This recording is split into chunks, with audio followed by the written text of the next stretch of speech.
Hello, everyone. Welcome to Millennials Are Old podcast, where we remember it because you know what? You got a busy fucking life. You can't watch movies all the time, so let these losers watch movies for you. And speaking of movies, this week we watched the classic film The Raid, otherwise known as The Raid Redemption. Now, this is my choice for this week. Brian, you have not seen The Raid, correct? No, actually, I have no history with this movie. This came up just a few weeks ago because, and any listeners know I'm on this kick where I'm kind of reevaluating action movies, new ones, and then looking back at ones from the 2010s. I kind of neglected it as a genre. And either I read about it in passing or you directly said, oh, you should watch The Raid. I forget which. And I knew nothing about it, hadn't heard of it. And as I've said in the past, I largely did not pay attention to action in the 2010s, had some strong, mostly probably unearned opinions about why I thought the genre was bad. So was immediately excited to jump in and see, a representative action movie from that era that might, make me feel differently. Yes. In fact, I actually do remember. I mentioned it on the Gamer episode that this is an action movie that came out in the late 2000s, early 2010s that did action movies right, whereas Gamer did not. Gamer failed pretty spectacularly to be a badass action movie, where I think you and I, Brian, spoil our opinions here. I think this movie does action quite well. Yeah, and when you said that, I wasn't quite sure what you meant because there's so many different elements in Gamer that this movie, that a movie could potentially parallel. And knowing nothing about this, and I intentionally didn't really learn a lot about it. Once you threw it out there as a subject, I wanted to come in as cold as possible on it. This movie does have a lot of the same issues from movies of the era, not issues because it works in this film. It's great, but a lot of the things that were criticisms that I had of Gamer also could apply to this movie. But then you watch it, and this movie is so consummately good that it just makes those things work. Yes, And I will go into that as we get to it, but I definitely have some thoughts about 2010s action and using Gamer as a parallel to this. no, for sure. And in fact, yes, I this is actually the I think the fourth total time I've seen this movie. I watched it twice before recording this episode. I tend to watch movies twice now before we record an episode, and having watched it the second time, it legit didn't feel like I watched it twice in a week. Like it felt just Yeah, as good, fresh, and like kinetic as the first time I watched it, just like 2 days ago. And actually, we'll get into the Raid 2 at some point, or at least talk about where this movie differs a little bit from the Raid 2. But the Raid 2, some people would actually argue the Raid 2 is even better than this one. Um, yeah, and I've only seen the Raid 2 once. And I've seen this movie 4 times total, so obviously I would have to rewatch it again to see. But from what I remember, they're pretty close in quality. yeah. So I'm interested to watch the Raid 2 at some point as well. But before we get too much into that, let's get into some details. This movie was released originally in 2011. And also, another thing in common with the last movie we reviewed, that movie was also released in 2011, Drive. Although it was released internationally in 2012. It was released in the film festival circuit in 2011. Of course, this movie was rated R. I think Brian, you and I would agree that that is a pretty fair rating for this movie. Hard R. It is a hard R. Interesting. Coming out the same year as Five, and of course, very different movies, almost opposite approaches to filming action for the Yes. 2010s. Yeah, they are very diametrically opposed. To staging to choreographed action and fight scenes. Not really any great insight. There's this. I guess I tend to come at action movies from the 2010s with this preconceived notion that they're all the same, and as soon as I've applied a little bit of pressure to that, it really doesn't hold water so far. Yeah. No, I mean that's totally fair. I mean, like, different action movies have different approaches, and I think the approach that this movie did obviously works. I mean, I would argue pretty much flawlessly for me, but Yeah, I would assume that the more Western style action movie can work. It's just that it they don't do it very well for the most part. Like the sort of Neville Dean Taylor action style is not very effective for the most part for me, outside of Mom and Dad. I think it's very good at Mom and Dad. But Well, and it's also, I think, so one of my issues, and I know I brought it up in Gamer again, is that I kind of neglected action for a long time because I saw it as all being gray and drab and hyper serious and kind of paramilitary. Now, the thing is, on paper, those all apply glaringly to the raid. But the filmmakers commit so strongly to the movie, to the sense of claustrophobia, and to like the extreme violence and tension, that it doesn't feel to me like kind of a hacky, like edgy thing. It's like a real sense of this is an oppressive feeling movie. yes, very much so. Like, yeah, the claustrophobia, like the gray environments, just very little, obviously, light of any kind outside of maybe some artificial light. Like, it works perfectly for this kind of movie. Very literally neo-noir. Yeah. And also, interestingly enough, this is our first non-Western movie we reviewed. This is an Indonesian film, although it was directed by a Brit by the name of Gareth Evans. It was produced by an Indonesian gentleman by the name of Aryo Sagantaro, which I legit at first thought it said Dario Argento. And I was like, wait, what? No, it's Aryo Sagantaro. I tried looking him up. He hasn't really done anything besides the Raid movies. But of course, Gareth Evans is most known for plenty of Indonesian movies that I'm actually very interested in seeing. One called Footsteps, which is a movie about, I think this is the one where a guy who's like bored and depressed decides to film snuff films with some like gang or something. It sounds interesting. Sounds fun. Yeah, I know, right? Next, one kind of the thing, this being directed by a Brit, and it's funny when I was reading a little bit after watching about the film, I was like, Gareth Evans doesn't sound like an Indonesian name. I was very confused about it. So yeah. Nope, he's a Welsh white guy. I see. Well, and it's also like I'm assuming that there's part of the reason you don't see action films like this in the West as often, and I don't know how true this is now, but at least historically, is just that it's very hard to get away with doing some of these action stuff on Western stuff. It's borderline illegal. And that's the case. A lot of Bruce Lee stunt work and things. I don't know if that's the case in this instance, but I think that's probably part of the reason I always think like, oh, why don't I see these kinds of intense stunts in American films? It's like, well, because no one wants to do them because you can actually die. Yeah, right. He also directed the movie called Marintal, which is also the name of his production company. He directed, of course, The Raid 1 and 2, which he's almost certainly mostly known for in the West. A film called Apostle, and his first Western film, it's a film called Havoc, which is coming out, I believe, either this year or next year. And it actually has some big-name actors in it. Yeah? Which I was kind of surprised by. It's coming out this year, and it's got Tom Hardy, Forrest Whitaker, and Timothy Olyphant in it. And Luis Guzman in it. You can never forget Luis Guzman, of course. Yeah, no, seriously. It's coming out. It says it's coming out this year, so we'll see. Well, he has my attention as of this movie. Yeah. Aryo Sagantaro is most well known for, once again, Marintal in the Raid 1 and 2, so he hasn't really done anything outside of Indonesia as far as I'm aware of.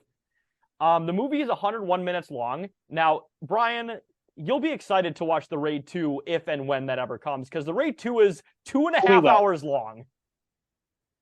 I'm not like, I've gone on record many times saying that I subscribe to the Sam Raimi method, but really a movie shouldn't need to be longer than about 80 minutes. But if it's good, like if it's as good as this film, if it's on that level and it's taking what's good about the Raid and expanding on it, fine. So be it. I'm down. I would say that's a pretty accurate description of the Raid 2. So I'm making you watch every Billy Jack movie. Oh yeah, like hours long. That's fair. Can't really complain too much. Yeah. The movie had a budget of about $1.1 million and it grossed about 9.3 million, so definitely, obviously, a bit of a box office success. Yeah. And the movie has an 87% audience and critic score on Rotten Tomatoes, so both audiences and critics, of course, love this movie. Which this is a very audience-pleasing movie. I was surprised that it was actually that critically acclaimed. Because it is a low-budget action movie. By American standards, it's a low-budget action movie. It's very low budget for an action movie, especially. But I do think critics tend to be. I don't know if it's like critics are more forgiving to, like Eastern action, or just that Eastern action tends to be better. I kind of tend to think it's a mixture of both, because this is not as much as it's a crowd pleasing movie, and someone that likes action movies is going to like this movie. They'll find something to like in it. Mm. It's also not the kind of action film you would necessarily see brought out by like a big Hollywood studio. No, not at all. It's not fun to watch. It doesn't have a lot of that Marvel. It doesn't have any of that Marvel kind of banter. There's no tension breaking in it. Yeah, there's no green screen for the most part, except for the building. I think it's pretty much all practical. Although there's some digital blood effects, obviously, but I mean, it's like 1% as much as your average Marvel film. Like, there's very little.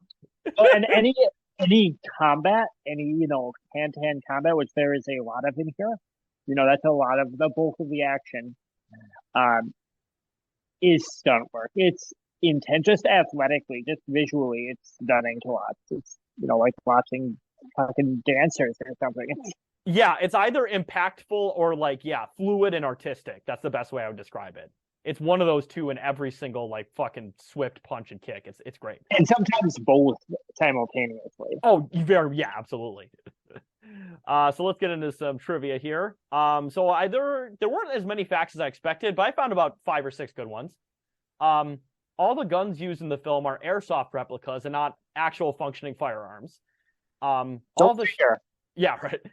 All the shots of the guns, action, cycling, muzzle flashes, and casings ejected were added digitally. Now, that's the thing. I don't know how easy it is to get like functional military-style weapons in Indonesia, but I would assume for film it was probably much more difficult than in America. So that would make sense.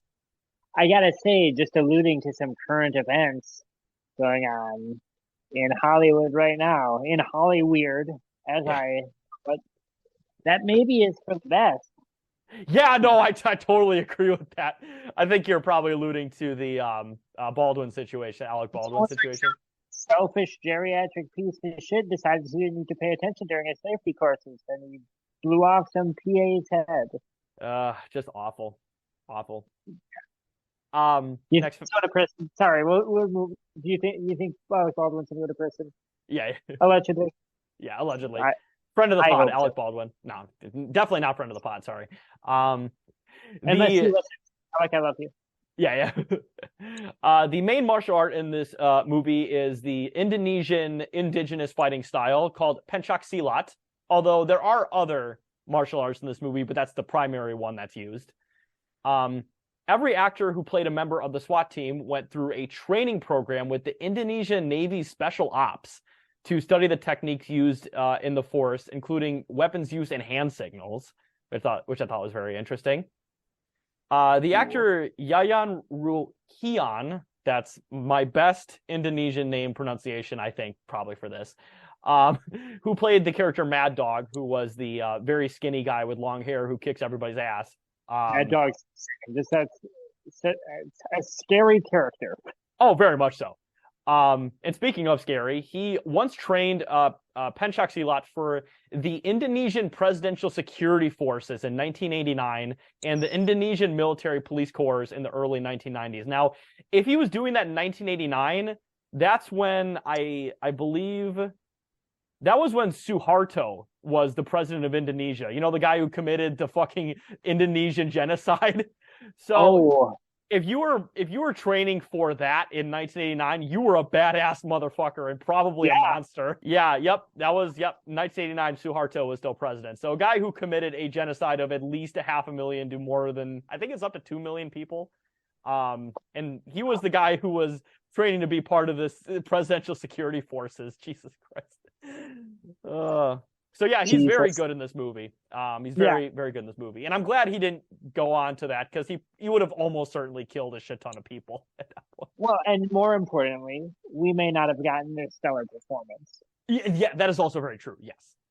And the last fact here, and I don't know how true this is, but it said it on IMDb, and it seems possible. But it said the total body count in this film is 121.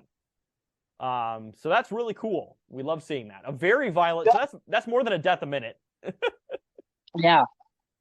Well, I mean, there's a lot of deaths in the film that just involve people just quickly getting mowed down. It's almost like the backdrop of the film. It's just people getting wiped out. Yes.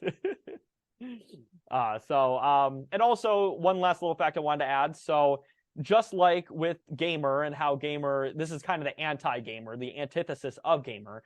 Neville Dean Taylor films are very nu metal movies, very hot couch guy movies, and I believe Crank 2, was either Crank 2 or Crank 1, had Chester Bennington in it as a cameo role, and this movie has Mike Shinoda of Linkin Park fame as well, doing the music for it, or at least he did part of the music for it. Yeah, obviously we have no way of knowing. There's a collaborator on there. How much of it he did, but I would say it sounds Shinoda-esque a lot of the time. Maybe a that little it bit does, more. yes. It's good. Music's very good. And this is an artist, either of these that I'm super familiar with, maybe sounds closer to Fragile era 9 Inch Nails or to like the Reanimation era of Linkin Park than say like Hybrid Theory, but very cool. Very much so. And like, I'm glad that they got Mike Shinoda on here because I do think Mike Shinoda is a genuinely very talented musician. Like he's obviously he's a very whack rapper, but other than that, he's great. But even that I've kind of come around to. It's like, yeah, but he wants to rap because he's writing those lines, and it's, I've come around to saying like, and just as a producer, as a DJ, he's always been stellar. Like, yeah, no, absolutely. I mean, him and Johan are like 90% of the talent of Linkin Park. So, absolutely, yeah. And just then we'll get past this. If you haven't, Taylor, or anyone listening, listen to the Bennington Linkin Park tape. I don't know if I have. It's very cool. I mean, I don't.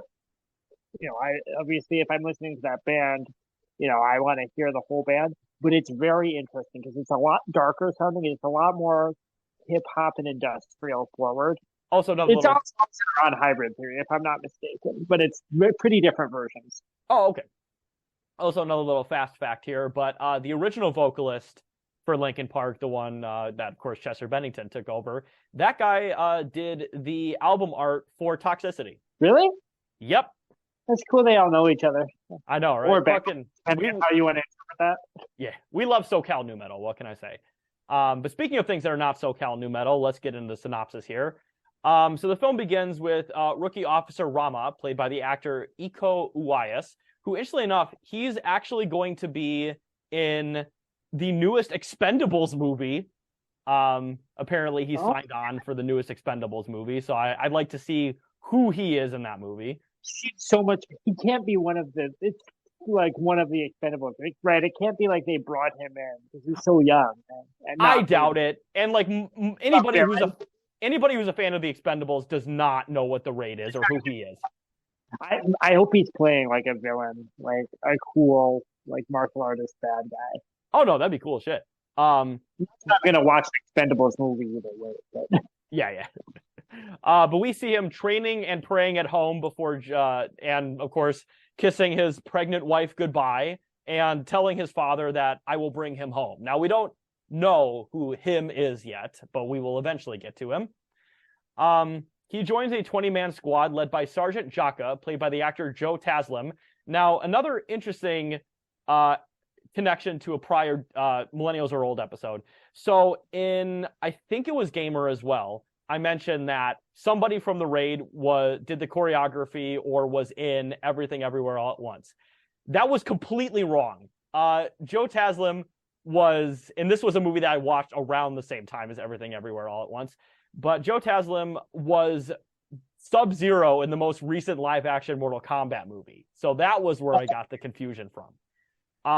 And he's very, very good in the newest Mortal Kombat movie. He's like maybe the single best part of that movie, and that's not saying I a lot. forgot that there was a newish Mortal Kombat movie. Should I see it? Is it good? Uh, I mean, it's a Mortal Kombat movie. I mean, it's they don't have any fatalities in it. It's not that violent. don't love that. I mean, I guess there is also a fight scene with Sonya and Kano that takes place in Gary, Indiana. So I don't know how. that classic Mortal Kombat lore location of Gary, Indiana. I mean, to be fair though, Chicago is an integral Mortal Kombat location. But that's Chicago. That's the same as Gary. I mean, it's Jackson, Chicago. It's right next to Chicago. It's close enough. But yeah, I mean, in the Mortal Kombat 3, like half the locations are based off of locations in downtown Chicago. So I mean, close enough, I guess. That's fair. But yes, so Rama Jaka and Lieutenant Wehu, who his screen name is Pierre Gruno, but I don't think that's his legal name. I could be wrong about that. I don't know how many Indonesian people are named Pierre Gruno. That's like a cop name. Yeah, right. He was the old guy, of course. Mm-hmm. For a raid on an apartment block with the intent of arresting crime lord Tama, played by the actor Ray Sahatapi. He is joined together with his lieutenants Andy, played by Donnie Alamsea, and Mad Dog, as we mentioned before, the guy who almost worked for a genocidal dictator. And you can tell he's as Brian mentioned earlier, he's a very scary, like looming, threatening figure, even though he is very small. Tiny, maniacal little man. And I feel like it's as we're jumping into the pot, as good a place as any, because like it's a no prior experience with this movie. But the influence, and then you confirmed this when I brought it up to you in chat, of John Woo and other Hong Kong crime action cinema looms so large over this film. Not in a bad way, but it's such a distinct mix of martial arts, film noir, and then like this extreme high octane gun violence, like clearly in that lineage too of like Hard Boiled and A Better Tomorrow, City on Fire. So if you like those movies, you will like this movie. Yes, and I've not seen a shit ton of John Woo movies. I've of course seen Face Off. I've seen Hard Boiled. I saw the Nick Cage World War II movie that he did. That was not very good. I've other than Face Off, I've never seen like a transplant movie.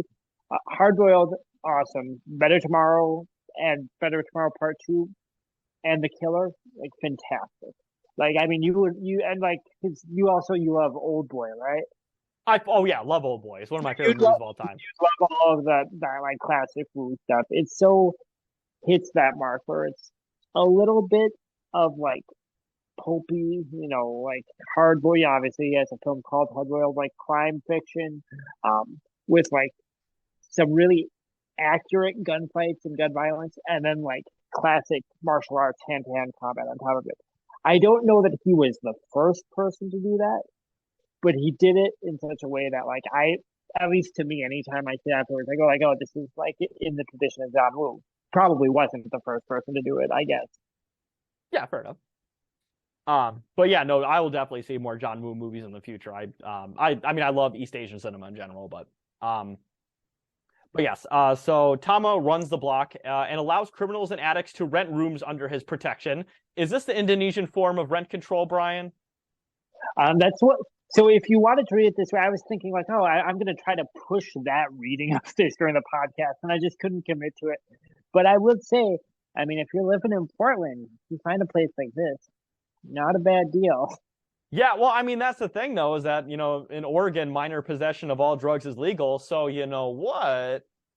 Yeah. I mean, if you wanted to be this guy in Portland, Oregon, now is the time to do it because, yeah, I'm making myself sad with my own. Yeah. But that's what this film is about. This film is about trying to hold on to your rent control apartment building. Yeah. And the first scene that we see with Tama, Andy, and Mad Dog all together is them mass executing a bunch of people. It's very brutal to see. It's just one shot to the head, and then on the last guy, on the last guy, he runs out of bullets, and he says, "Watch this for me." He puts it on his shoulder, gets a hammer out of a drawer, and just beats him to death with a hammer. Although you don't see that part, but that's one of the only moments. I mean, it's still wrenching. It's still tough to watch, but that's one of the only moments where you get that maybe kind of sly, like I don't know, Tarantino-esque kind of like exploitation cinema like joke thing. There isn't a whole lot of that in this movie. That's maybe the one scene that you get that's a little bit of a like dark joke, I'd say. Yeah, and I also think it's a fantastic just minute and a half, 2 minutes scene just to set up how big a piece of shit these guys are. Yeah. Like just violent, just brutish, just willing to get the job done at any cost. It's just like it's a great setup for these villains for sure. The SWAT team arrives undetected to the building. They start sweeping the first floor and subdue various tenants. They also meet a law-abiding tenant named Gofar, played by the actor Lang Darmawan. He did not have a Wikipedia article, unfortunately, but I thought he was very good in this movie. As just the guy who just wants to just fucking go home, take care of his sick wife, and doesn't want anything to do with this shit. He just wants nothing to do with this. Like, it's just, and understandably so. Yeah, he just has a cheap apartment that he's probably aware that some weird stuff goes on here, but he minds still in business. He's just trying to take care of his family. And yeah, poor guy. But yes, we see him delivering medicine to his sick wife. And he comes into play later, but for right now, he's just essentially told to just not get in the way, just stay indoors, and don't alert anybody. They continue on to the 6th floor. The team is spotted by 2 young lookouts, one of whom raises the alarm, but is killed right after by the old guy, Weiyu. Now, at first, we see that, and I think something about this guy strikes me as he's not a very nice guy. Yeah, he's a little rough. He seems a little dirty, and I think it's also interesting that he's by far the oldest of this group. He's like 40 years older than everybody else. Yeah, there's really no reason, logically or practically, for him to be on this mission. Yeah, he should be like he should be a pencil pusher at the office. He should not be involved in this extremely dangerous SWAT raid going on. Yeah. But after the alert is raised, Tama calls in reinforcements, including a pair of snipers who pick off officers guarding the block's exterior and a group of gunmen who destroy the truck they are using. Now, I like both of these instances. So they, of course, snipe at one guy who's like screaming, and there's another guy who's sniping with. He's like, "Oh, wait for the scream," and then the scream happens, and it's like, "All right, now do it." And it's like, "Oh, that is so cold." Such a great scene too, because it gives you this sense of like knights entering the fortress, and then once all the shooting goes down, you get this thinking feeling like, oh, they're here now. They're inside of the building, which is like a fortress. It feels like an endless tower in this film. And they're not out. They have no cover. This is very early in the film, so to be clear, they have no cover. Yeah, it's one of those things where it's like, oh, you're not trapped, or I'm not trapped in here with you, you're trapped in here with me kind of thing. Yeah. So, and also, of course, the spraying of the truck with bullets as they're just sitting there reading. I also love on this, once again, violent raid that there can't be anybody, fucking knowing about this. They're just reading the newspaper while all this shit's going down, not paying attention, and they get rid of the bullets. Oh, God. Yeah, those guys, epic fail, you could call those guys. At least the other guys who got sniped were watching shit. You know what I mean? Like, so what are they? They're talking about the sports game? What would they be talking about? Oh, yeah, they're talking about a boring sports game. That's it. A bad sports game. Probably a soccer game, I would guess, but I could be wrong about that. Taking advantage of the chaos outside, Tama's men successfully set themselves free and managed to regain control of the first 5 floors. Tama then cuts the lights and announces over the PA system that the rest of the officers are on the 6th floor stairwell and that he will grant permanent residence to those who kill them. So that's the rent control thing right there, obviously.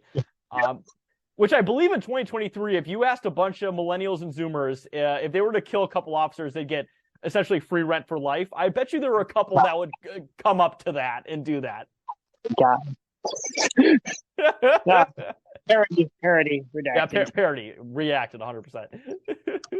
No, him speaking over the PA, that's such a classic action movie villain thing. Like, he doesn't really have a lot of that. This movie doesn't really lean too much into those tropes, I feel like. But Yeah, that's like almost like a Die Hard-esque, like the villain making their like grand like reveal to the heroes. Well, the heroes, in as much as you can call them that. yeah, no, it's fucking great. Wei confesses to Jaka that he staged the mission so he can eliminate Tama, who is in league with corrupt police officials, including himself. The mission is not officially sanctioned by police command, and there will be no reinforcements. Nobody knows you're there. Nobody knows you're there. No one's coming to save you. You got to get the fuck out of this building any way you can. The remaining team members are ambushed by shooters from above and are almost completely wiped out. After this, once again, there are 20 men who started in this mission. There are, after this, about 7, I believe 6 or 7 still left. They retreat to an empty apartment and are cornered by more armed thugs. Rama uses an axe to create a hole in the floor so the team can descend to the lower level. Dropping to the room below, the team struggles to fend off Thomas thugs. Now, all this is happening. It's all intense. There's some fighting going on. One guy gets a fucking axe to the chest. It's fucking great. The deaths and injuries, the fight scenes, everything in this film, it looks painful to see. It looks, and I think I've used this word before, it looks very anatomical, the way people fight and the way people work. There's a scene later where Rama like stabs like 4 guys not in a row, but like in the scene, like in the leg, and like cuts through their fucking like almost looks like their like femoral artery or something. You just see blood spraying out of their leg and shit. It's not like an abstract person gets hurt fight scene violence. It makes you very aware of like where everything is located in someone's body and what's happening to them. No, Anytime for sure. Movie. It's so fucking good. At one point, Rama uses a propane tank to construct an improvised explosive device in a refrigerator, which is just great. And eliminates the remaining henchmen who are at the door shooting at them. With more of Tama's reinforcements approaching, the team splits into 2 groups. One with Jaka, an officer named Daegu, and Wei, the old guy, retreat to the 5th floor, while Rama and injured officer during this, Bowo, ascend. Now, Bowo gets shot in the fucking, like, ear, so he's, like, half deaf, he's delirious, he's probably injured on top of it, and so it's just Rama and this extremely injured guy have to make their way through the building. It's doing an escort mission now. Yeah, it is like an escort mission. After fighting a group of assassins, Rama and Bowo locate Gofar's apartment. Now, that fight scene is fucking fantastic. So it's best part of the movie for me. This is my favorite scene, I think. I would say so too. So yeah, he's got Bowo on like one arm. He like a bunch of guys are coming at him. He's like gets one side, turns him around, gets him the other. He like fucking just drops Bowo to the floor at one point and just keeps going at it. And it's obviously not the same as me describing it, but you just have to watch the action scenes. It's beautifully done. It feels like, and this is not really a good analogy, it feels like it goes on forever, but not in a way that's boring. It's like grueling to watch, and who has the upper hand keeps kind of going back and forth up to the very last moment until you just are set with the realization that like, someone is dying very definitely.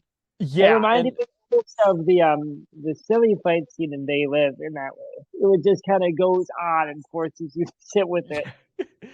And also even Bowo gets involved in it because he's like crawling on the ground and he just like has to stab some guy who's coming after him who's already been injured by Rama. It's just very intense. At the end there's like 20 bodies in the fucking hallway. But they make their way into Gofar's apartment who lets them in after obviously his wife doesn't want them in for obvious reasons. There's gangs wielding machetes who are known as the Machete Gang. Search the apartment Gofar's apartment, but fail to find them. Now this is also a very intense scene because they're tearing everything apart. One of the machete guys starts stabbing the wall that they've hidden in, and at one point the machete goes like right through the side of Rama's cheek, and you just see some blood going, and it's just, ooh, yeah. Great fucking It scene. stings to watch. Absolutely. Uh, after they leave, they tend to Bowo's wounds. He's got a bullet wound once again, fucking shot through the ear. He's obviously out of commission for the rest of the movie, pretty much. Yeah. Although alive, he is out of commission fight wise. Rama leaves to search for Jaka's group. Rama then encounters the Machete Gang and defeats them in a long fight, tackling their leader through a window and plummeting into a fire escape. Now that's also a fucking fantastic fight scene, is the Machete Gang fight. The fight scenes in here, and it is, one of my criticisms of a lot of action movies for a long time is that I considered them militaristic, which is not for some political reason. It's just I felt like there wasn't a lot of actual visual action. But even though that's kind of the aesthetic of this movie, it's kind of militarized police.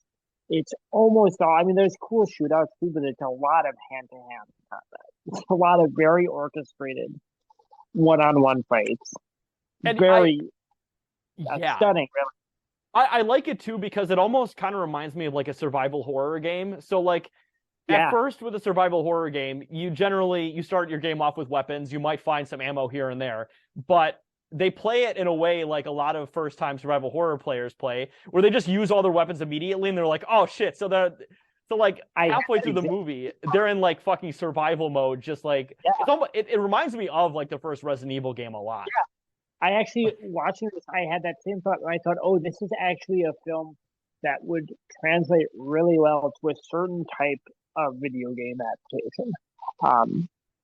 I don't think that'll ever happen. But yeah, I had that exact thing. The idea of just like the stakes constantly getting higher as it goes on. It was less to work from.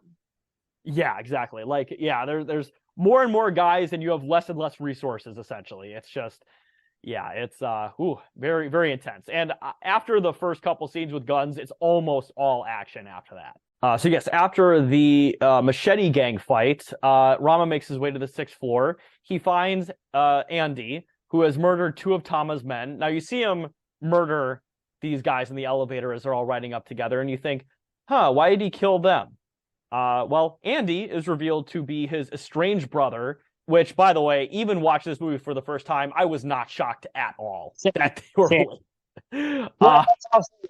were going back to the Hong Kong action thing. That type of like kind of dramatic subplot with like 2 characters who are estranged and on opposite ends. That's such a like classic, neo-noir thing too, that I started to piece together as this scene was happening that's what it was, and then I was like, oh yeah, that fits totally in line with kind of the tradition that this movie is in. No, for sure. But yes, even though not shocking twist, obviously, but we do learn that Andy has been missing for roughly about 6 years. He's not dead, presumed missing, but he's missing in the criminal underworld. And Rama reveals to him that he will be an uncle very soon because his wife is roughly about 7 months pregnant. And Rama essentially tries to convince him to leave, but Andy's just like, no, you have to leave the building. I will take care of the rest. Obviously to save his brother's life. But yes, so Rama refuses to leave the building without his comrades, and Andy refuses to abandon his criminal life. Rama parts ways with his brother to search for his surviving colleagues. Mad Dog discovers Jaka and his group on the 4th floor. Weiyu runs off with one of the other surviving members of the squad. And Jaka instructs Daegu to protect Weiyu. That's right. Mad Dog challenges Jaka to hand-to-hand combat. Now, this is another interesting connection that Joe Taslim has, because Joe Taslim in every movie I've ever seen him in just gets completely fucking owned. He actually, so interestingly enough, in the Mortal Kombat movie, Sub-Zero is the main bad guy. Maybe not the main bad guy. Shang Tsung is the main bad guy, but he is the bad guy versus Scorpion, who is the protagonist of that side story. That's actually it's changed since I was a kid, I guess. Well, so interestingly enough, actually, so this is a bit of Mortal Kombat lore, so quick digression, but in the original game, the OG Sub-Zero, whose name is Bihan, was the one who killed Scorpion, as was told in the Mortal Kombat Mythologies game. And also Quan Chi killed his clan. So Sub-Zero and Quan Chi teamed up to kill Scorpion and his clan. And in Mortal Kombat 1, Scorpion does kill Sub-Zero. So that's the same as it is in the movie as in the video game. His brother, whose name is Kwa Liang, takes over the Sub-Zero moniker, and he is Sub-Zero Mortal Kombat 2 and after. I might have to watch the new Mortal Kombat, I guess. I wasn't aware of it. So, but that is a thing that's been known in the Mortal Kombat franchise for quite a while, that there are two Sub-Zeros, and the original Sub-Zero that was killed by Scorpion later became Noob Saibot. The fighting game lore is so out of pocket, I swear to God. Yeah, no, it really is. So Kwa Liang Sub-Zero is the good guy Sub-Zero, and Bihan is the bad guy Sub-Zero. So, and in the Mortal Kombat live action movie that just came out, that's Bihan Sub-Zero, I believe. Okay. So, but yeah, Sub-Zero is the bad guy, and he's also the very final fight in the movie. But yeah, he gets killed by Scorpion, and also the main protagonist of the new Mortal Kombat movie's name is Cole Young. That's his actual name. He doesn't have a cool fucking name, just Cole Young. SoundCloud rapper. Yeah, right. But his superpower in the movie is literally plot armor. That's not a joke.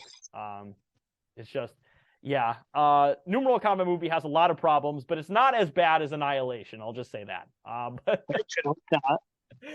But yes, after also another very good fight scene with Mad Dog and future Sub-Zero, he ultimately gets killed by Mad Dog by breaking his neck. Fantastic fight scene.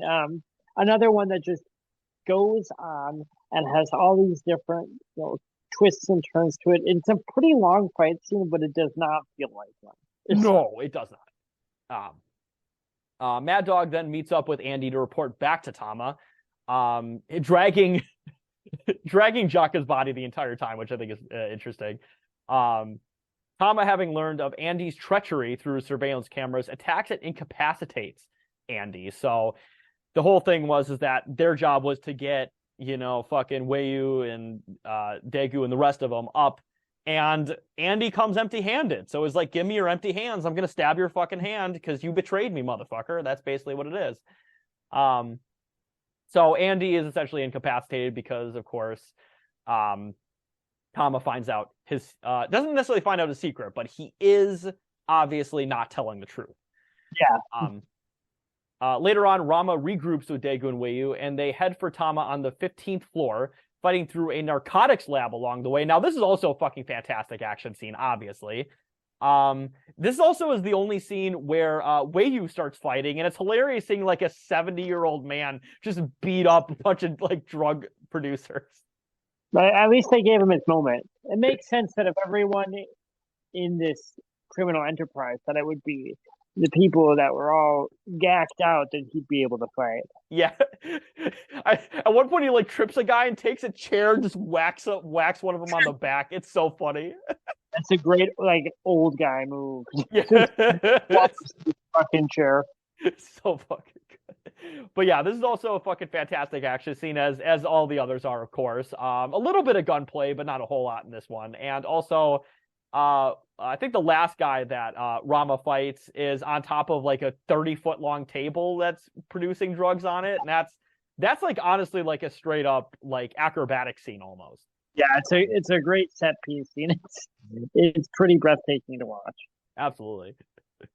Rama separates from Daegu and Weiyu when he discovers Mad Dog torturing Andy after the drug fight.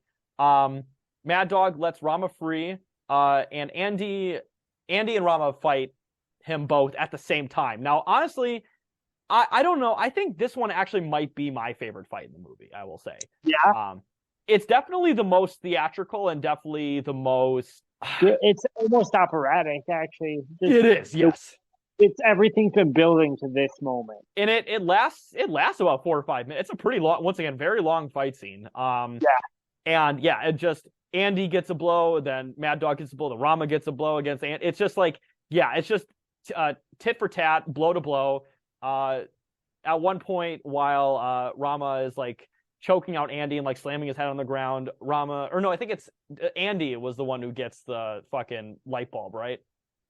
I think. Yes. he gets the light bulb and stabs Mad Dog in the neck. And at that point, you think, oh shit, it's over. He stabs him in the neck. Nope, he's still got some fight in him, and they're still going at it. They incapacitate him, one blow, and then eventually, I believe Rama is the one that takes the light bulb and just fucking goes right across the rest of his neck, killing him. Yeah, you're right. It is very operatic. Like that would be something you could see in like a Broadway play. Yeah, it's almost like a mythic conclusion to this. It's not fantastical, but it's bordering on superhuman, which a lot of the stunt work and a lot of the fight scenes in this do. But that as a culmination, because it's also really emotional as a fight scene. Like, there's clearly a lot of, for these characters at this point, a lot of this tension that's like bursting forth from the whole movie, just bursting out in the scene. It's good. It's so fucking good. Meanwhile, Wei-Yu and Deku confront Tama. Wei-Yu kills Daegu, who's the only officer still alive that's not completely incapacitated, before taking Tama hostage. Tama then taunts Wei-Yu by revealing that he knew they were going to raid the building, that Wei-Yu was set up by his corrupt superior Reza, and that he will be killed regardless. So yeah, Wei-Yu just, fucking got like 20 of his own guys, or well, 15, 16-ish of his own guys killed. Got a bunch of people in this apartment building killed, and he's fucked. He's absolutely fucked either way. So yeah, this guy's definitely the ultimate loser of this story. That's for fucking sure.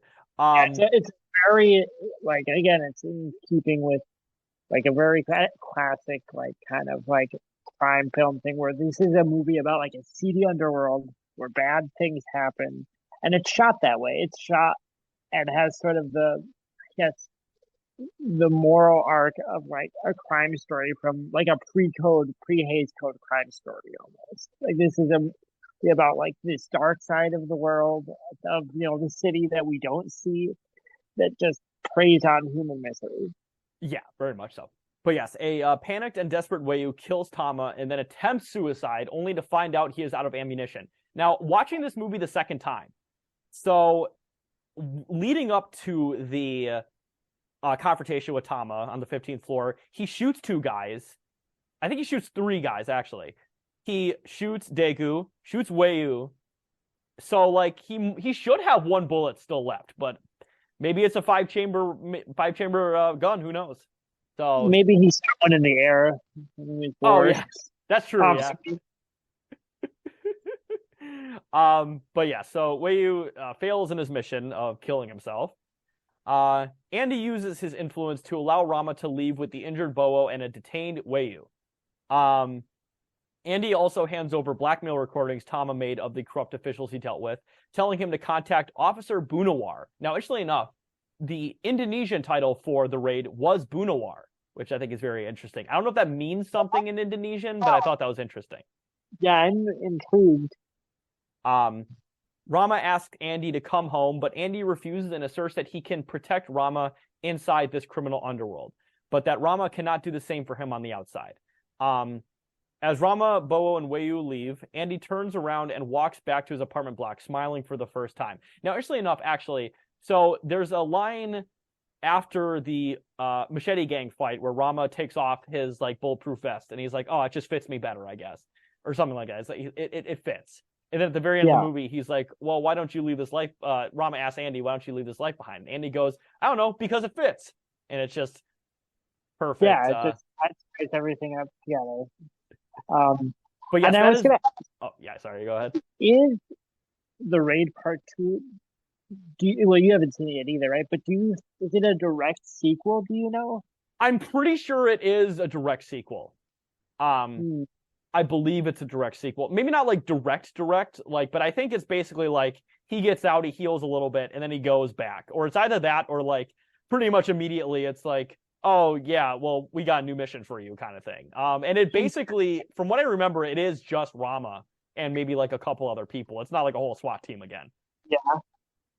But yeah, it's also, once again, 2.5 hours long, but many people do argue, and I have heard very many good responses to it, that it is actually just as good, if not better, than the original. So, well, and I will say that, like, so The Raid is not a short movie, but it is a movie that starts right away like the action does start, and it does not let up. It is, I mean, I would say a full throttle movie, even at its like it's what is it, 100, then 120 minutes, 104, I forget which. It's But 100 minutes, 101 yeah, minutes to be specific. But yeah, okay. For some reason, I was thinking it was longer, although that makes more sense. But so if the Raid 2 is like that, if it just starts and throws us into the premise and then it has this level of action and choreography and cinematography, um, no reason why I wouldn't be able to watch 2.5 hours of that undaunted. from what I remember, there is a fair amount more story. I mean, not like, they don't take like an hour to set up various plot points, but there is definitely more story in part 2 than there is part 1. Character stuff, I'm assuming. Yeah. So from what I loved the Raid 2 from what I remember. So whenever that time comes, if we do a review Raid 2, I'll be more than excited to watch it, of course. But yes, with all of our opinions out of the way. Also, and I will say, Brian, having hyped up the Raid since Gamer, was it as good as I was hyping up, or not so much, or even more? It was. It is pretty much, actually, because I knew, from your recommendation and kind of just the context we were feeding me, I knew that I was gonna like it, and I know a bit about like the kinds of action movies you respond to, so I had an idea of what to expect. I did in my head because I didn't really do any beyond what you told me. I didn't read anything about it. I wanted to come in knowing as little as possible. I think I did expect there to be more kind of like a cast of characters, but I'm glad that there wasn't. I think there's very much like characters that are dropped into this environment and just immediately are slaughtered or have to slaughter. I guess it's a darker movie. That might not be the right word than I expected. It's more tense. It's a very claustrophobic and, like I said, oppressive feeling movie. But yeah, but it's fantastic. It's very affecting. Good. I'm glad you feel that way. And also, like, it is extremely interesting to see an action movie that's I would say, respectful to Asian cinema and represents it very well. Yeah. The action scenes very well, made by a Brit, like a white British guy. Like, that's insane to me. Yeah, I mean, even after my viewing, I was reading a little bit, and like I said, I saw a dude's name, and I was like, that doesn't sound I even thought like that sounds like a white guy's name, and then when you said it was a Brit, I was like, huh, because it just didn't.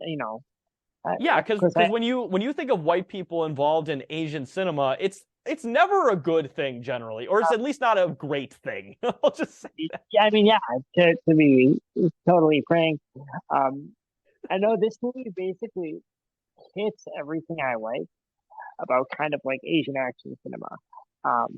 And of course, I mean, there's a case to be made that for decades now that like I said, this has a lot of in common with Hong Kong action cinema, and I would argue that some of the most exhilarating action cinema to this day being made comes out of Hong Kong, and this feels so close to that, just aesthetically and tonally. Yeah, no, I mean, it's just a fantastic little film, and I would 100% recommend you watch The Raid and also The Raid 2 when you get a chance, to the audience at home, Yeah, because we love action. And speaking of action, let's get into some Amazon reviews. Now, there were actually the most Amazon reviews I've ever seen for any movie on this show. There were over 6,000 reviews for this movie. So, needless to say, a very popular film on Amazon, but I found a couple reviews that were highly upvoted. Now, the highest upvoted ones were like 15 paragraphs long, so obviously I'm not going to read the whole fucking thing. yeah. But I found a couple that were a couple paragraphs or less, so that were also highly upvoted. So, first review here is from TJ, who gives it 5 stars, and the header of the review says best action movie in recent memory, and the body of the review says first thing is first. Don't expect much in the way of plot development in the story. A group of police unit, like a SWAT team, are raiding a criminally run building.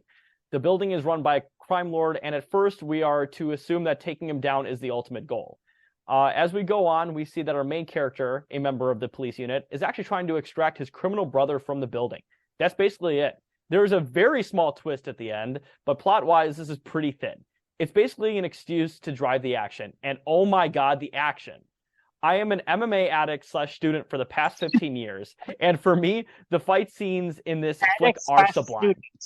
Yeah, I thought that was really funny. What a great phrase. The characters are practicing Silat, which in many ways resembles Muay Thai. In many ways, this movie does for Silat what Ong Bak did for Muay Thai, which I've heard of Ong Bak, but I've never actually seen it. I've heard it's a very good movie. The action is fast and incredibly brutal. No shaky camera work here. Now, I will disagree with that. There is actually quite a bit of shaky cam in this movie. It just is. But I think it does add to the tension of some scenes, so I don't see that many issues with it, personally. But there is a lot of shaky cam in this movie. The shaky cam is not my favorite thing. To be honest, I could do without it. Like, I could have known with any movie. That was just also a thing that was very in vogue in action movies in the 2010s, but it didn't bother me either. Yeah, well, my whole thing is if it's shaky cam with a million cuts, but there's just not a million cuts in this movie, so I think it makes it more palatable. Fair. But they say also, we get to see these fights unfold without any trickery. Well, there's some trickery, but not a whole lot, obviously. There are no somersaulting kicks, magical punches here. I mean, yeah, I would say so. I mean, there's some, once again, artistic sort of acrobatic stuff, but not a whole lot of crazy stuff either. There's some stuff that's stunt work, obviously, but it's all, like I said, it's the fighting in this film, even when it's like very highly choreographed, which it pretty much all is, very like anatomical. Yes. These people are fighting for their lives, and damn it, it's convincing. The shootouts are very well done. There isn't a ton of gunplay, but what is there is satisfying. Long story short, if you love action movies and haven't seen this, I can all but guarantee you won't be disappointed. And be prepared for one of the most badass fights ever put to celluloid as this film comes to a close. I was on the edge of my seat the entire movie, and the finale just knocked me off my seat. Awesome stuff. Solid review, TJ. I don't agree with all of it, but I think you did a good job. Overall, yeah. Same page. The next review here is from Stanley Kubrick's final film, Eyes Wide Shut. They gave it 5 stars. And the header of the review says, a good action / fight movie. And the body of the review says, are we back to the old days? I mean, the days of Bruce Lee, for instance, where fights look real, action takes are longer than in recent movies, and the story, while simple, fits the action well and is therefore interesting. Rama is part of a SWAT team in charge of getting down a drug lord. He doesn't know more, and at first all looks like the usual good versus bad guy plot. Until interesting and shocking revelations come out throughout the movie. It is not shocking. It is very obvious. I disagree with that once again. Yeah. I don't even know if I think it's meant to be shocking. I don't think so either. It literally tells you at the beginning, I will bring him back. Like, we know who he's going to... Maybe not the exact person, but we know he's bringing back somebody. Yeah. Gareth Evans directed the movie in Indonesia. Actors rehearsed the actions many times until the perfect shot was reached, often for 16 hours a day, which I do believe in the special features they did. And also that's, once again, you're talking about how this movie couldn't be made in America because a lot of this shit's illegal. I don't think you can shoot for 16 hours a day. No. Also, for, once again, as many people in this movie for a budget of 1.1 million, that would also be impossible in America.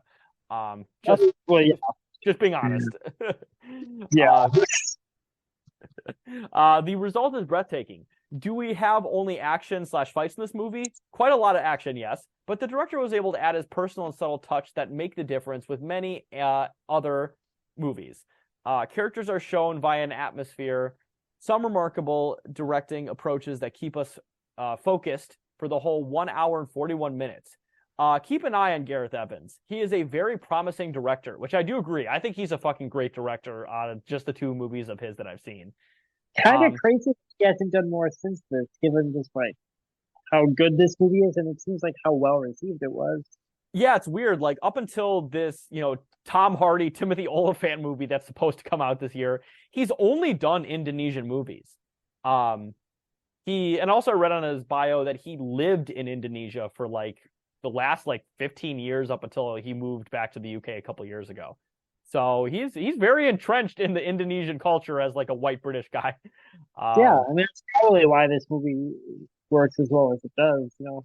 Oh no, for sure. And also Iko Uwais and a couple other actors in this movie are like some of his mainstay actors, like in Marantau and Footsteps. They were also in those movies too. So he has like a working relationship with a lot of the major actors in this movie. So yeah, cool guy. Yeah, I hope he keeps on as he pivots to, Western films. Oh no, for sure. Besides the charismatic Rama, they've all figured out a way to be unforgettable. The Dark Machete guy, who is an architect in real life. Oh, interesting. Okay, I should have put that in fact. So apparently the main machete guy is an architect in real life. That's very interesting. It's very interesting. Yeah. And a special mention for the original soundtrack.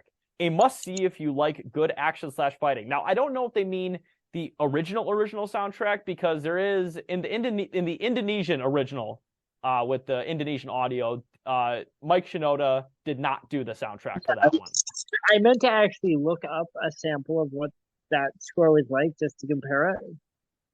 Yeah, I didn't either. That was I should have did that, but I'm sure the Indonesian tracks are good too. But I like Mike Shinoda, and I can't remember what the other guy's name is, but he's like a prolific movie soundtrack maker too. Yeah, I thought the Shinoda score worked like very well. Of course, maybe if I saw the original one, maybe I would think that worked better. But I loved the the Shinoda score that we got.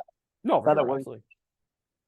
But yes, that was Eyes Wide Shut's review. Once again, rest in peace, a friend of the pod, Stanley Kubrick. I don't believe Stanley Kubrick wrote that review from the grave, but who knows? Next review here from Justin Miller also gives it 5 stars, and the header of the review says, one of the best action movies of the 2000s. They say, I am an action movie junkie. Easily one of the best action movies to come out in the last 20 years. The fact they did this on a $1 million budget makes this movie even more impressive. Some of the death scenes are just imaginative and amazing. Do yourself a favor and watch this and then the sequel, Raid 2, if you haven't already. These two movies will literally blow your mind with how well done they are. Just showed this to a roommate who isn't a fan of movies with subtitles or kung fu movies, and he absolutely loved it. If you are at home, you called in sick to work, that's relevant to you right now, Brian. Or you run into bad weather on a weekend. Well, I have bad weather outside, but it's on a weekday right now. Just stay in and watch this and Raid 2 back to back. You won't be disappointed. Also would recommend Dredd, not your Sylvester Stallone's Judge Dredd, the Carl Urban Judge Dredd. If you enjoyed this movie, similar premise, and they came out around the same time. I prefer the Raid because isn't Dredd about like him like going into like this giant high-rise apartment and doing some similar shit to this? Yeah, I guess. Yeah. So I want to call bullshit about this guy. Not bullshit on the reviewer. This guy's roommate who doesn't like martial arts films or kung fu. Like, if you like the hand-to-hand fights in this movie, there's no reason that you wouldn't like a lot of classic era martial arts stuff, unless you just like are opposed to watching it because you like think it looks silly or something. Well, they also said is not a fan of movies with subtitles, so I don't know. If people tell me that they don't like movies with subtitles or foreign films, I don't know. I usually think a little sus on that. If they're not a movie fan, then whatever. But if they claim to be a movie fan and don't like foreign films, I don't know. There's just something about that rubs me the wrong way. The thing is that like you could. If someone said like, "Hey, I don't particularly like subtitles," I'd like, I don't really experience that. They don't bother me, but I'd be like, sure, okay. But if someone said like, if someone was like a movie fan, whatever that means, and they were like, oh, but I don't watch anything with subtitles, I'd be like, oh, so you just don't care that you eliminated, this whole world of films, all different kinds, from your purview. Yeah, you're eliminating like 90% of the world's films from your purview. I don't know. Sucks. I agree. And the last review here, slightly critical review. There were a couple 1 or 2 star. There were like not many 1 or 2 star reviews, but there were a couple. But they mostly just complained about Mike Shinoda being on the soundtrack because they hate nu metal or something. I don't know. So I didn't include any of those because I thought most of them sucked and they were kind of they were assholes. I usually try to include like really negative reviews, but there just weren't really any good ones, so I didn't include it here. But Shannon, this is one of the few slightly negative reviews that I thought was good. She gives it 3 stars, and the header of the review says, "Great movie, but it's a dud." And the body of the review says, "I was very excited to own this. I'm a big fan of sheer volume of fight scenes. Hands down a favorite. However, big moment in the end froze up and the DVD came up incompatible several times. Missed the entire last fight scene. The big finale, so disappointing." There's always someone that every episode we have one person who's like their review is like an IT problem. Yeah. Like, yeah, the movie's great, but I just don't understand why they put in that scene where it stopped working. Well, if I had seen this in theaters, I would have been pissed. Yeah.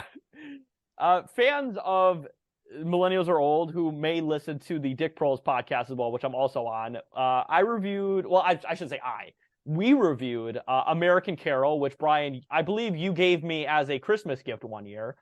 I love American Carol. It's so good, man. So good. But the dirtbag left. Yeah. One of the highest rated reviews was somebody who was just like, "Oh yeah, my Blu-ray is not working. It doesn't work with this specific model of Blu-ray player. Can somebody help me?" Who got American Carol on Blu-ray? And not only that, and also has specific issues with that specific Blu-ray player. That specific one. And they included like the product code of the Blu-ray player in there too. That was like one of the highest rated reviews for that movie on Amazon. Man, I was really excited to watch American Carol on Blu-ray, the way it's meant to be seen. But yes, those are all the reviews for the raid. Yeah, a couple of final thoughts on my end. Once again, I would like to review the Raid 2 at some point. Not obviously the next episode that I choose, but definitely next couple months, I would say. We will. So, and that one, once again, I'm very excited to rewatch it. I only watched it once, and I've seen the Raid Redemption. I know the Raid, and we also didn't get into why this movie's called the Raid Redemption. So, in America, they could not copyright The Raid, so they had to call it The Raid Redemption, even though this is the original movie. This is not a remake. This is not a re-edit. It's just the original movie, just is called The Raid Redemption. It's awful. The Redemption bit. It just sounds awful to me. Yeah, it makes it sound like a dollar bin fucking movie at Walmart, but it's an OG original quality film. Like, it's just... It sounds like a sequel to this movie. It should be The Raid Redemption. Yeah, I think it's interesting. So yeah, the original is called The Raid Redemption, and the Raid 2 is just called The Raid 2. Like, it's just, yeah. Chronologically confused about The Raid. Yeah, they should have called The Raid 2 Annihilation or something. Like, add just like a really stupid subtitle to The Raid 2. Oh, no, The Raid 2 Resurrection. That's what they should have called it. The Raid Returns. Yeah, The Raid Returns. But yeah, so I would absolutely love to watch Raid 2 at some point. And even though, once again, I have made this very clear, this is the antithesis of gamer. It is the good nu metal movie. And would you say this is a Hot Couch Guy movie too, or no? I don't really think so. I think that it's definitely a nu metal movie. It's like an edgy boys 2000 movie. Yes. Very much. And there's some crossover. I wouldn't really say this is Hot Couch. There isn't, to me, a Hot Couch Guy thing is something that has to like affirm the Hot Couch Guy lifestyle and worldview and make you, the Hot Couch Guy, feel awesome, which is something like gamer to me. Is it nu metal? Absolutely. The soundtrack is literally nu metal.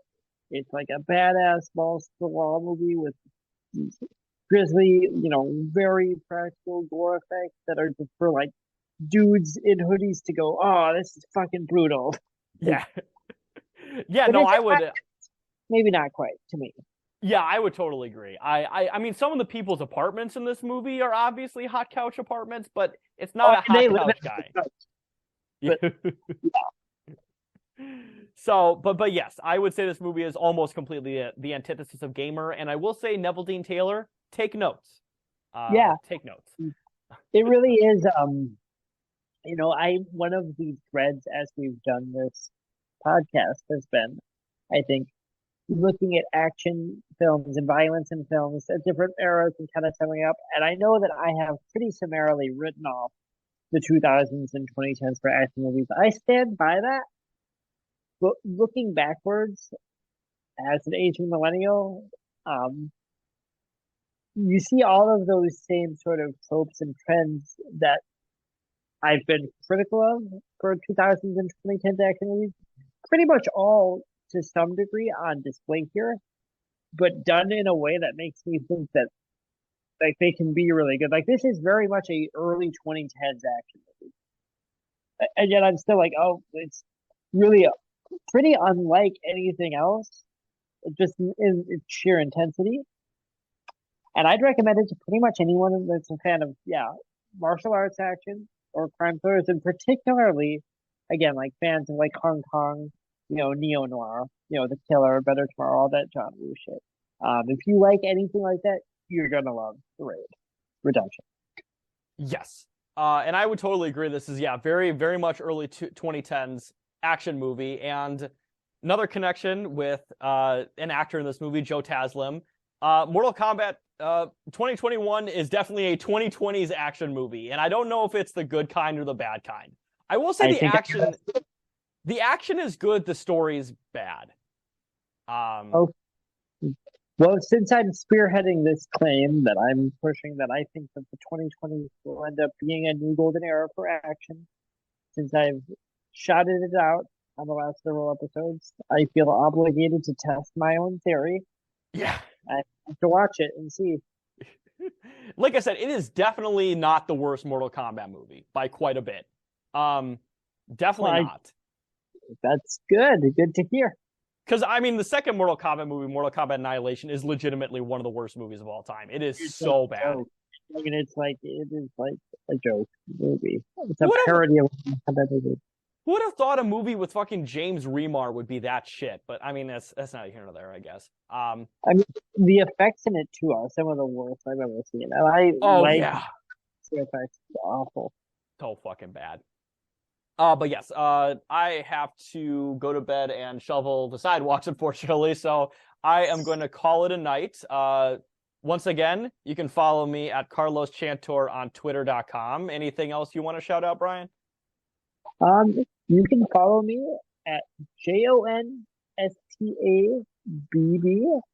on Twitter. That's John Stab with no H.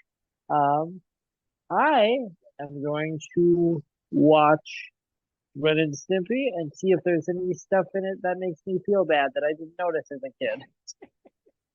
All right, fantastic. This is going to be Taylor signing off here. Millennials are old and sleepy. Millennials are old as shit, and we got to go. I got to take my Metamucil before I go to bed. Have a good night, everyone.